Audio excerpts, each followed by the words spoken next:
Okay, it is Saturday. The last day of school was on Thursday. The last day of work for all the people in my building, with the exception of secretaries, Sue, was on Friday. I still have another week to go, but essentially it was the last day of school on Friday, and it comes with mixed emotions, to be honest with you.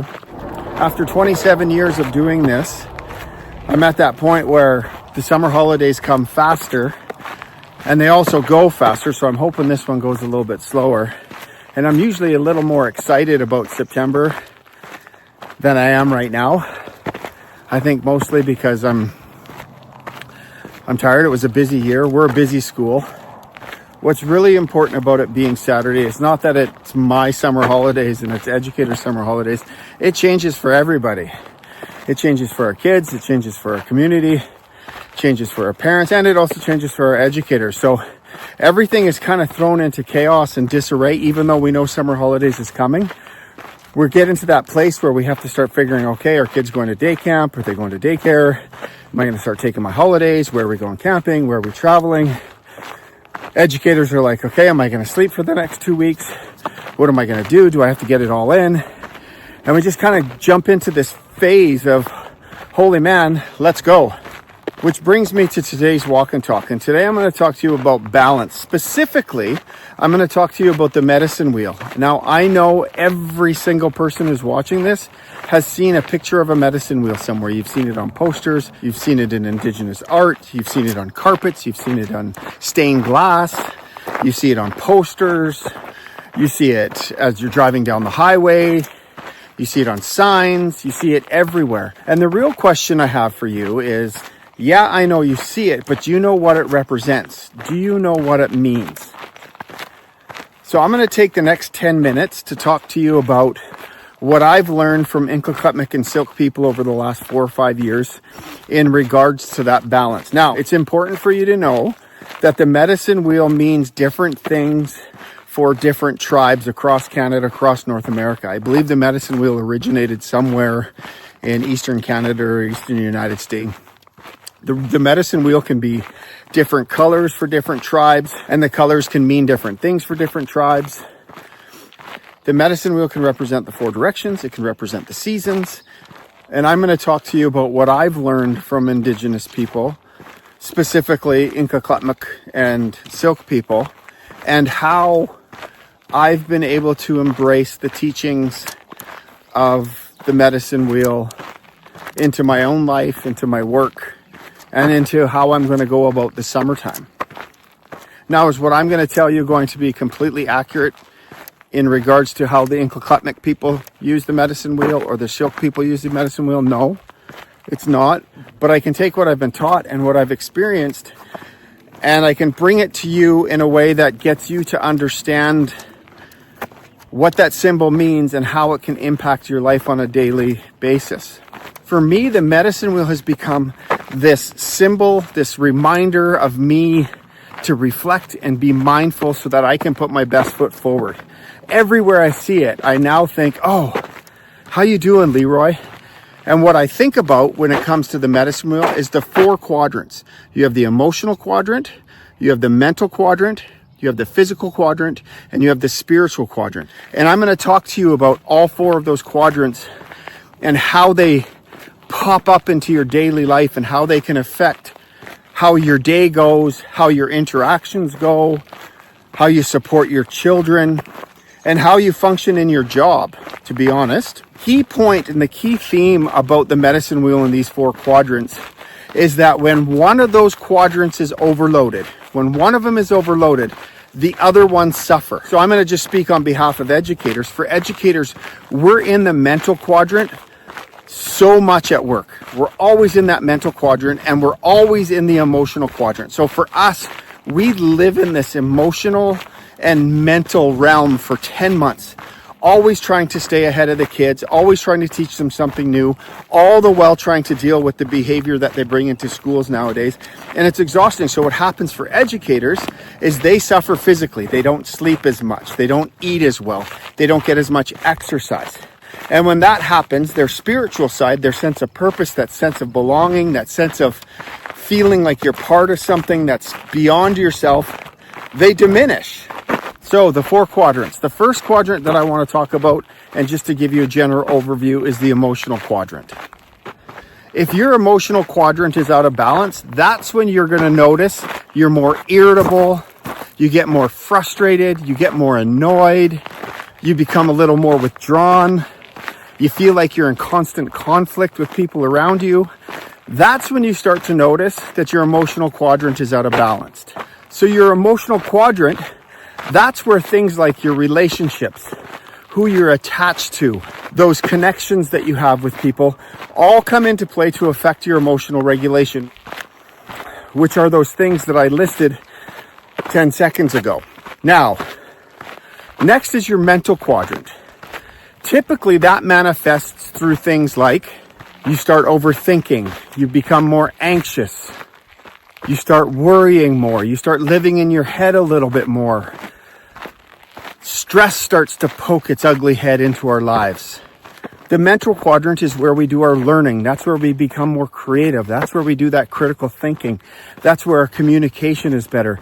That's when we collaborate better. That's basically where, when our mental quadrant is in tune, where we're strongest in our relationships because our thinking is in charge and not our emotions. However, if our mental quadrant does get more anxious, if we start overthinking, that's going to affect that emotional quadrant because it affects our emotional regulation. So that's the mental quadrant. So the physical quadrant, and I think this probably affects a lot more people than anything else, that's when we feel burnt out. That's when we feel exhausted. That's where we feel that fatigue. That's where we feel some of that chronic stress. That's where we feel like we're eating like shit. That's where we feel like we're not exercising enough. I think the best example, whether you're a child or an adult, is if you don't get enough sleep, you're cranky, which then affects your emotional quadrant. Do you see how they're connected? So your physical quadrant is best when you get a good night's sleep, when you eat well, so your nutrition, when you exercise, so you have some movement in your life. All of those things allow you to feel like you're in good health. And when you feel like you're in good health, everything else gets stronger. And when you don't feel like you're in good health, those other quadrants suffer. So the last quadrant is the spiritual quadrant. Now, I'm just going to jump in and say, I'm not a religious person. I don't believe in God. I'm not somebody who goes to church every Sunday. So for me, this isn't about religion. For a lot of people, this spiritual quadrant is about religion and their faith and whatnot. And whatever floats your boat and whatever helps you, that's good. For me, the spiritual quadrant, and it's very important I emphasize for me, because this quadrant I think is different for everybody, but for me, at its core, the spiritual quadrant is about your purpose. What is your meaning in life? Are you doing right by people? Are you connecting to something that's bigger than yourself? Like, are you checking your ego at the door so that way you can be as best as you can be and discover life in ways that you never thought possible? That's what it is for me. And people whose spiritual quadrant is out of whack, they feel lonely, they feel disconnected, they feel empty. Essentially, they feel like they're going through the motions. So those are the 4 quadrants in a nutshell. Now, if you were to rewind this video and you're to look at those 4 quadrants and you're to think about the medicine wheel and that symbol, now you could see how that ultimately affects every single human being on earth. This indigenous teaching, and you gotta embrace it. You know, we embrace so many things about so many other people's cultures. I'm Italian, for example, and I know people love the Italian food, which means you've embraced that culture. You know, there's nothing like a delicious pasta carbonara. And so here, I don't want to compare indigenous culture in the sense of this particular thing to pasta, but it works in the sense that if I were to look at life and if there was a perfect representation or a perfect symbol for me to approach life, just like I would approach a delicious meal, my go-to meal, if I was on my deathbed and somebody asked me what I wanted, it'd be pasta carbonara. So if somebody asked me how I wanted to live my life, I would say I want to live my life through the medicine wheel. I want to be balanced. I want to make sure my emotional quadrant, my physical quadrant, my spiritual quadrant, and my emotional quadrant are in check, because the more balanced I am, the better I'm going to feel, the better my kids will feel, because we'll have such a strong relationship. The better everybody else who interacts with me will feel, the better my schools are going to run, because that balance is the holy grail to life. And we all know that. I mean, you can look at the yin and yang, you can look at fire and water.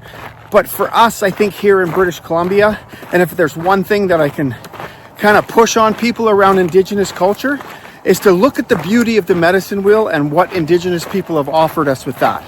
And whatever region you're in and whatever tribe you're associated with, whether you live up north or you live in Eastern Canada or Western Canada, or you live right here in Merritt with the Inklekutnik and Silk people, ask an Indigenous person what the medicine wheel means to them and how they work through lives. And I think if you ever meet Indigenous people, you'll probably notice they're some of the calmest people you'll ever meet. And there's a reason for that.